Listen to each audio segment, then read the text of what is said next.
بسم اللہ الرحمن الرحیم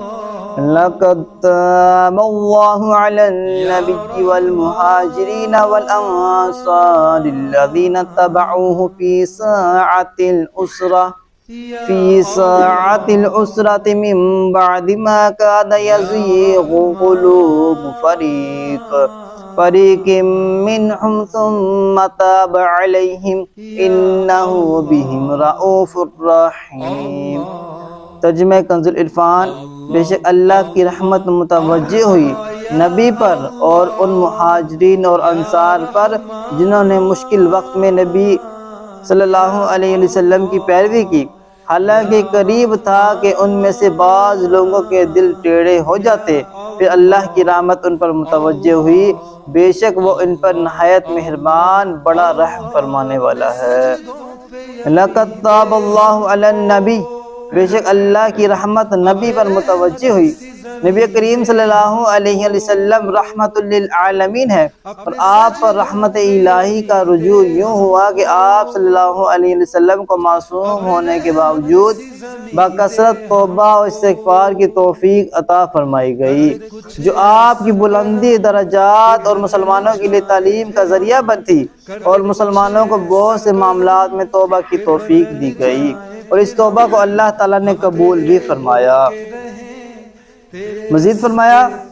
الذین اتبعوہ فی ساعۃ العسرہ، جنہوں نے مشکل کی گھڑی میں ان کا ساتھ دیا۔ مشکل گھڑی سے مراد غزوہ تبوک ہے، جسے غزوہ عسرت بھی کہتے ہیں۔ اس غزوہ میں عسرت یعنی تنگی کا یہ حال تھا کہ 10 آدمیوں میں سواری کے لیے ایک اونٹ تھا، باری باری اسی پر سوار ہو لیتے تھے، اور کھانے کی قلت کا یہ حال تھا کہ ایک کھجور پر کئی آدمی اس طرح گزارا کرتے تھے کہ ہر ایک نے تھوڑی تھوڑی چوس کر ایک گھونٹ پانی پی لیا۔ پانی کی بھی نہایت قلت تھی، گرمی شدت کی تھی، پیاس کا غلبہ اور پانی ناپید۔ اس حال میں صحابہ کرام رضی اللہ تعالیٰ عنہم اپنے صدق و یقین اور ایمان و اخلاص کے ساتھ حضور پرنور صلی اللہ علیہ وسلم کی جانثاری میں ثابت قدم رہے۔ حضرت ابوبکر صدیق رضی اللہ تعالیٰ عنہ نے عرض کی، یا رسول اللہ صلی اللہ علیہ وسلم، اللہ تعالیٰ سے دعا فرمائیے۔ ارشاد فرمایا، کیا تمہیں یہ خواہش ہے؟ عرض کی، جی ہاں۔ تو حضور اقدس صلی اللہ علیہ وسلم نے دست مبارک اٹھا کر دعا فرمائی، اور ابھی دست مبارک اٹھے ہی ہوئے تھے کہ اللہ تعالیٰ نے بادل بھیجا، بارش ہوئی، لشکر سیراب ہوا، اور لشکر والوں نے اپنے برتن بھر لیے۔ اس کے بعد جب آگے چلے تو زمین خشک تھی، بادل نے لشکر کے باہر بارش ہی نہیں کی، وہ خاص اسی لشکر کے سیراب کرنے کے لیے بھیجا گیا تھا۔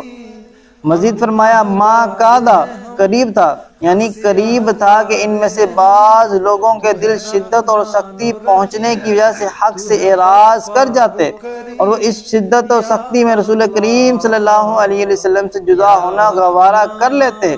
لیکن انہوں نے صبر کیا اور وہ ثابت قدم رہے، اور جو وسوسہ ان کے دل میں گزرا تھا اس پر نادم ہوئے، اس لیے اللہ تعالیٰ نے ارشاد فرمایا ثم تاب علیہم، یعنی اللہ تعالیٰ نے ان کی نیتوں کا اخلاص اور توبہ کی سچائی جانتا ہے، تو اس نے انہیں توبہ کرنے کی توفیق دی اور اس توبہ کو قبول فرمایا۔ اللہ پاک سے دعا ہے کہ ہمیں حضور علیہ السلام کے صحابہ و اہل بیت کے ساتھ سچی پکی محبت نصیب فرمائے، ان کے نقش و قدم پر چلنے والا بنائے، آمین بجاہ النبی الامین۔